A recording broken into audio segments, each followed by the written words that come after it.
फातिमा की रानी माँ, प्रभु यीशु की माँ, आसरा तू ही है माँ।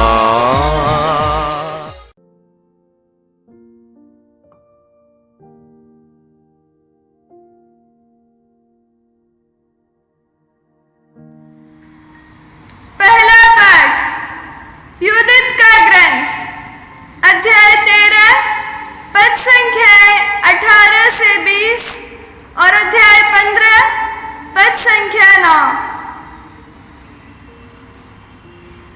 उज्जियाह ने यूदित से कहा, पुत्री, तुम सर्वोच्च ईश्वर की कृपा पात्र हो।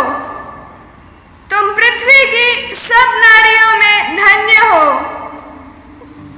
धन्य है हमारा प्रभु ईश्वर, स्वर्ग तथा पृथ्वी का सृष्टिकर्ता। उसी ने हमारे शत्रुओं के नेता का सिर काटने में तुम्हें सफलता दी है। जब लोग हमारे ईश्वर के सामर्थ्य का स्मरण करेंगे तो वे अनंत काल तक तुम्हारी प्रशंसा करेंगे।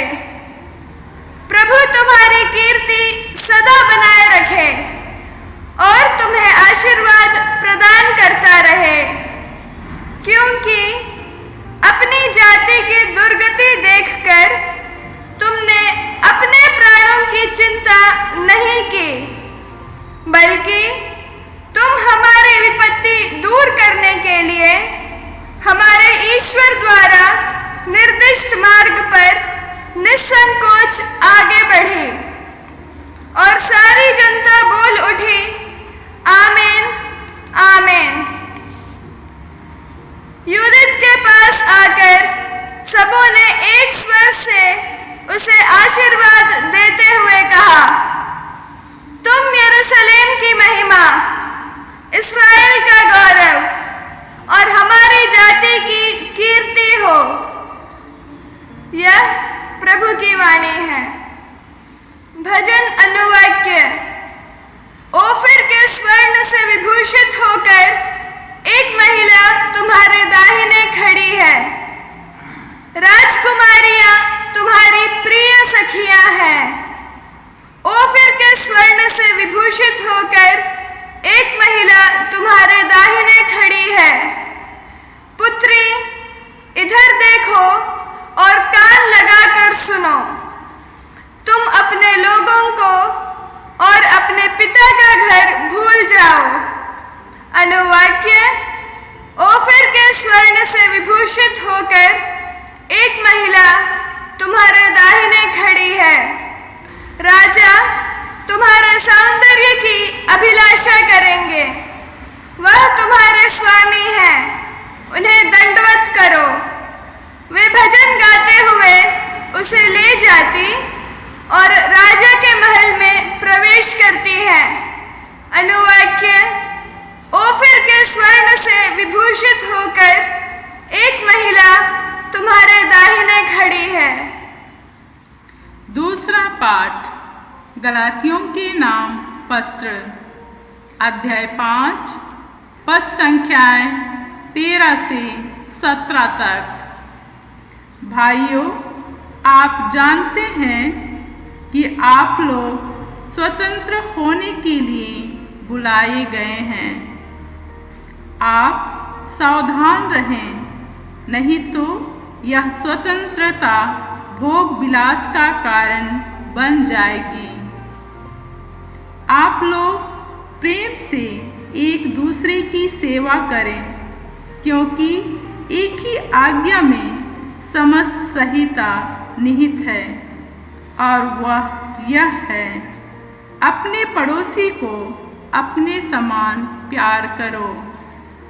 यदि आप लोग एक दूसरे को काटने और फाड़ डालने की चेष्टा करेंगे तो सावधान रहें, कहीं ऐसा ना हो कि आप एक दूसरे का सर्वनाश करें। मैं यह कहना चाहता हूँ, आप लोग आत्मा की प्रेरणा के अनुसार चलेंगे तो शरीर की वासनाओं को तृप्त नहीं करेंगे। शरीर तो आत्मा के विरुद्ध इच्छा करता है और आत्मा शरीर के विरुद्ध। ये दोनों एक दूसरे के विरोधी हैं। इसलिए आप जो चाहते हैं वही नहीं कर पाते। यह प्रभु की वाणी है। जय घोष। आलेलुया आलेलुया। मरियम स्वर्ग में आरोहित कर ली गई है। स्वर्गदूत गण आनंद मनाते हैं। आलेलुया। प्रभु आप लोगों के साथ हो और आपके साथ भी। संत लूकस के अनुसार पवित्र सुसमाचार। प्रभु की जय। अध्याय 1 और संख्याएँ 46 से 55 तक।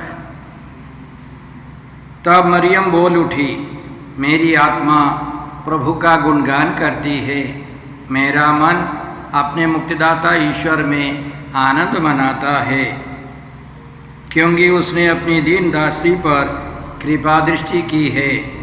अब से सब पीढ़ियाँ मुझे धन्य कहेंगी, क्योंकि सर्वशक्तिमान ने मेरे लिए महान कार्य किए हैं।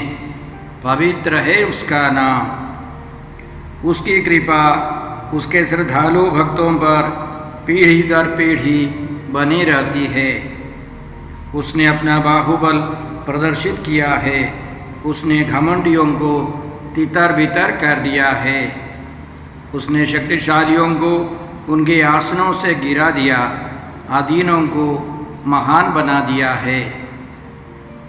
उसने दरिद्रों को संपन्न किया और धनियों को खाली हाथ लौटा दिया है। इब्राहिम और उनके वंश के प्रति अपनी चिरस्थायी दया को स्मरण कर उसने हमारे पूर्वजों के प्रति अपनी प्रतिज्ञा के अनुसार अपने दास इस्राएल की सुध ली है। यह प्रभु यीशु का परम पवित्र सुसमाचार है। ख्रिस्त की जय। जय यीशु। क्रिस्त में प्रिय भाई और बहनों, 15 अगस्त को हम लोग अपने देश की आज़ादी का पर्व मनाते हैं। 73 साल से हम लोग स्वतंत्र हैं और इस आज़ादी के पीछे बहुत सारे लोगों की कुर्बानी है। हम धन्यवाद की भावना से उनको याद करते हैं और उनके लिए प्रार्थना करते हैं। साथ साथ हम अपनी स्वर्गीय माँ का पर्व मनाते हैं, स्वर्ग में उद्ग्रहण का पर्व। पिता ईश्वर ने उनको सशरीर स्वर्ग में उठा लिया।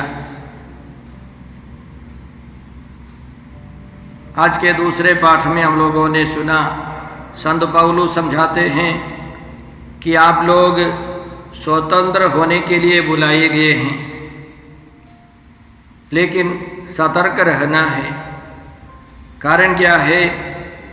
2 तरह की स्वतंत्रता है।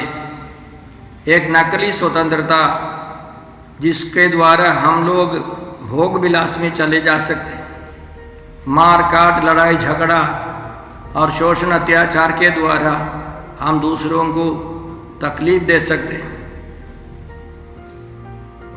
दूसरी स्वतंत्रता, सच्ची स्वतंत्रता प्रभु यीशु दे सकते हैं। यीशु ने कहा था, मार्ग, सत्य और जीवन मैं हूँ। तुम सत्य को पहचानोगे और सत्य तुम्हें स्वतंत्र कर देगा। तो जो यीशु के पास जाएगा, यीशु की इच्छा के अनुसार जीवन बिताएगा, उसको पवित्र आत्मा मिलेगा और पवित्र आत्मा उस व्यक्ति को सच्ची स्वतंत्रता देगा। इसलिए हमें प्रभु यीशु के साथ रहना है। इस आज़ादी के पर्व के संदर्भ में हम याद रखें कि हमारे देश में अन्य देशों की तुलना में सबसे ज़्यादा गुलाम लोग हैं। इसलिए हमें प्रयास करना है, अपना योगदान देना है, ताकि सबके सब स्वतंत्र हो जाए। हमें उसके लिए प्रार्थना करनी है। माता मरियम के स्वर्गोग्रहण का पर्व मनाते समय हमें 3 बातों पर ध्यान देनी है। कलीसिया के पंडित लोग हमको समझाते हैं माता मरियम के जीवन में 3 विशेषताएं हैं। पहली विशेषता है कि वे अंतिम हेवा है। दूसरी विशेषता है कि वे एक अंतिम मंजूषा, सबसे उत्तम नई मंजूषा है। तीसरा है वह स्वर्गीय रानी है। सबसे पहले हम लोग स्वर्गीय रानी मां मरियम पर ध्यान दें। बालक यीशु के जन्म के बाद ज्योतिषी लोग पूरब से आकर पूछते हैं कि यहूदियों के नवजात शिशु, नवजात राजा कहाँ है। तो उनको पता चला कि यहूदियों के राजा का जन्म बेथलेहम में होगा, और उन्होंने जाकर बालक यीशु को देखा, उनकी माँ मरियम के साथ देखा। वो राजा बालक यीशु माँ मरियम से अलग नहीं कर सकते। माँ मरियम और बालक यीशु एक साथ है। गौशाला से लेकर गोलगोथा तक माता मरियम और यीशु एक साथ हैं।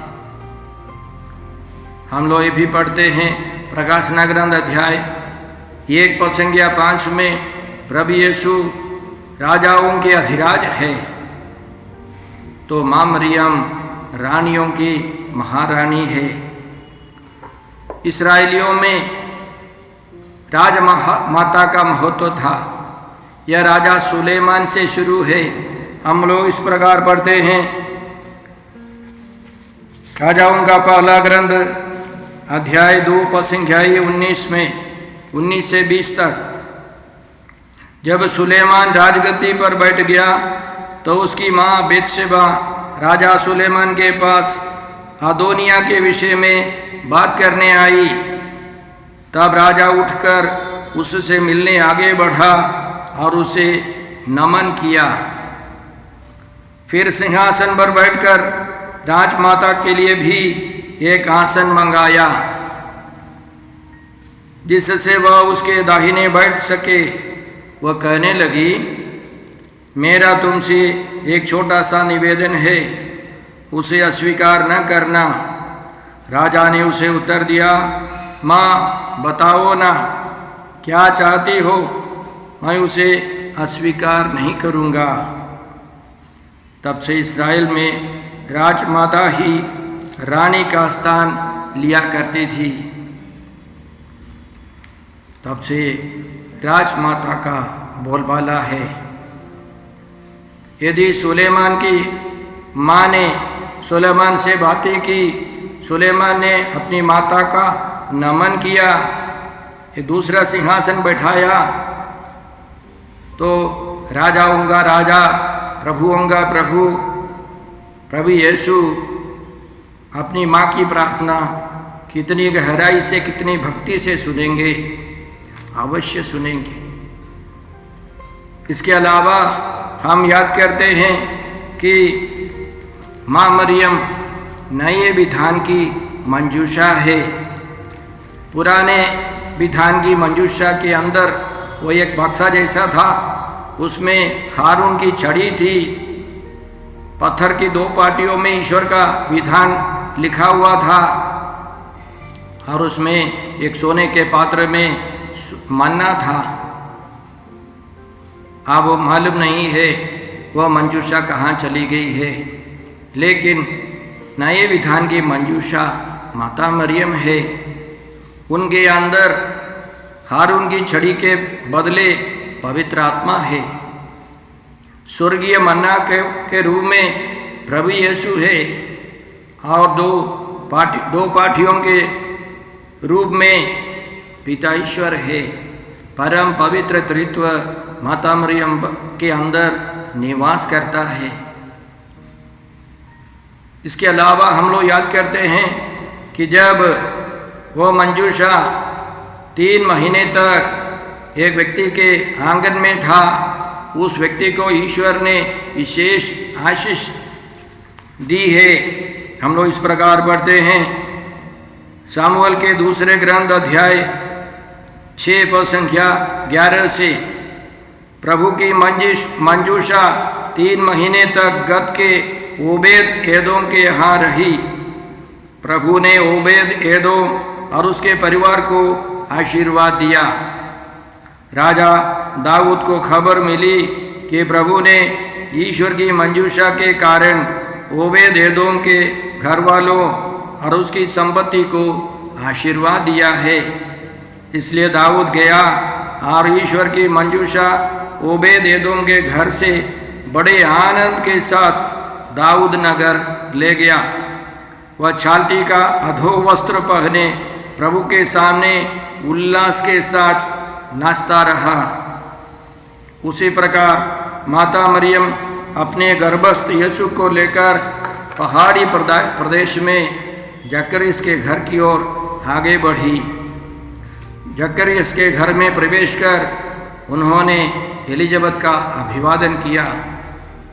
जैसे ही माता मरियम ने एलिजाबेथ के साथ अभिवादन किया तो तुरंत उनका गर्भस्थ बच्चा शिशु यूहन्ना बपतिस्ता आनंद के मारे उछल पड़ा। माता मरियम भी उस घर में 3 महीने तक रही। माता मरियम और प्रभु यीशु की उपस्थिति में उस परिवार के सभी लोग पवित्र आत्मा से भर गए। तो वह पुराने विधान की मंजूषा कहीं लुप्त हो गई है। नए विधान की मंजूषा माता मरियम है। तीसरी और सबसे मुख्य विशेषता माता मरियम की विशेषता यह है कि वह अंतिम हेवा है।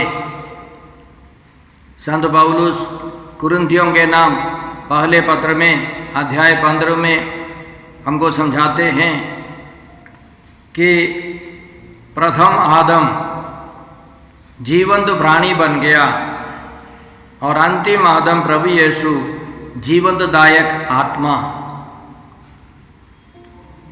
वह जीवंतदायक आत्मा है, वह अंतिम आदम है। तो माता मरियम अंतिम हेवा है, क्योंकि प्रभु यीशु हमारे अंतिम आदम के रूप में आए और उनको इस दुनिया में उनकी माँ ने जन्म दिया। और हम लोग याद करते हैं, आदि पाप के बाद ईश्वर ने शैतान को बताया था, मैं तेरे और स्त्री के बीच, तेरे वंश और उसके वंश में शत्रुता उत्पन्न करूँगा। वह तेरा सिर कुचल देगा और तू उसकी एड़ी काटेगा और तू उसकी एड़ी काटेगा। इसलिए माता मरियम और प्रभु यीशु हमेशा एक ही मिशन की पूर्ति के लिए एक साथ रहते हैं। गौशाला से लेकर गोलगोथा तक कलवारी पहाड़ पर यीशु अंधकार की शक्तियों से लड़ते हुए क्रूस पर थे। संत पौलुस हमको समझाते हैं, हमारा संघर्ष निरे मनुष्यों से नहीं है, बल्कि इस अंधकार में संसार के अधिपतियों, अधिकारियों, शासकों और आकाश में विचरने वाले शैतानी ताकतों से लड़ना है। और यीशु क्रूस पर थे, लेकिन उस क्रूस की बगल में माता मरियम खड़ी थी। दोनों मिलकर शैतान के सिर को कुचल रहे थे। उत्पत्ति ग्रंथ अध्याय 3 पद संख्या में ईश्वर ने जो वादा किया है उसकी पूर्ति हो रही थी। यह बहुत बड़ा एक रहस्य है। माता मरियम और यीशु मिलकर शैतान को परास्त करते हैं। जब मैं इन रहस्यों के बारे में सुनता हूँ, मनन करता हूँ, मेरे मन में एक विचार आता है। यह इस प्रकार है, यह एक उतना अच्छा उदाहरण नहीं है। मेरे हाथ में देखिए एक बैट है। जिसके द्वारा मच्छर मार दिए जाते हैं। इस बात को छूने पर, इसको ऑन करने पर और इस पर कोई मच्छर छुएगा तो फट से मर जाता है, लेकिन इसको स्विच ऑन करना पड़ता है और इसको चलाना पड़ता है। तो जहाँ मेरा हाथ जाएगा ये बात भी जाएगा, जहाँ इस बात के पास कोई मच्छर आएगा वो मर जाता है। तो प्रभु यीशु को हम माने, यह बात के है रूप में यीशु को मानेंगे तो यह मेरा हाथ या मेरा विचार, मेरा व्यक्तित्व माता मरियम है। दोनों मिलकर ही मच्छर को मार सकते हैं। यह ईश्वर की योजना है, पिता ईश्वर की योजना है कि प्रभु यीशु और माता मरियम मिलकर शैतानी ताकतों को परास्त कर दे। इसलिए हमें माता मरियम के साथ रहना है, प्रभु यीशु के साथ रहना है। याद रखें, काना नगर के विवाह भोज में सबसे पहले चमत्कार इसी तरह शुरू हुआ। यीशु का चमत्कार, यीशु की महिमा का समय आ गया है। माता मरियम ने इसके लिए प्रेरणा दी, प्रभु यीशु ने चमत्कार किया, अपनी महिमा प्रकट की। यह आज भी जारी है।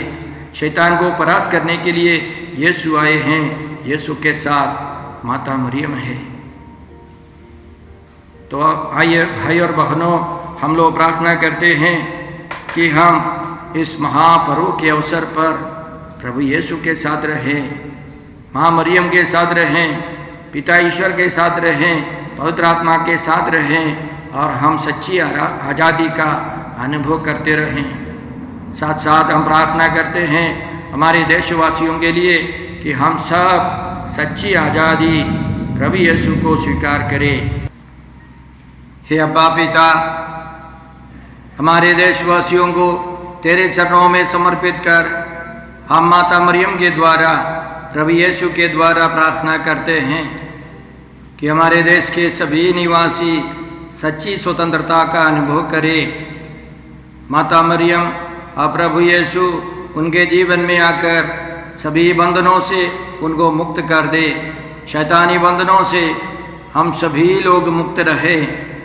हे पिता ईश्वर, हम ये प्रार्थना करते हैं प्रभु क्रिस्त के द्वारा, आमीन। हमारे प्रभु यीशु क्रिस्त की कृपा, ईश्वर का प्रेम तथा पवित्र आत्मा का साहचर्य आप सबों को प्राप्त हो, आमीन। क्रिस्त में प्रिय भाई और बहनों, पिछले 2 महीने से हम लोग इस चैनल के माध्यम से मिसा के दैनिक पाठ एवं छोटा सा उपदेश प्रस्तुत करते आ रहे हैं। आप लोगों की उदारता से 1000 से ज़्यादा लोगों ने इस चैनल को सब्सक्राइब किया है। आप सबों को प्रभु यीशु भरपूर आशीष देंगे। आप कृपया यहाँ के कार्यक्रम लाइक करें, शेयर करें और बेल आइकन दबाकर हमें सूचित करें ताकि यहाँ की सारी वीडियोस आपको मिलती रहेंगी। आप अन्य लोगों को भी प्रेरणा दें ताकि वे भी इस चैनल को सब्सक्राइब करें। प्रभु यीशु आपको और आपके परिवार को 100 गुनी आशीष देंगे। जय यीशु।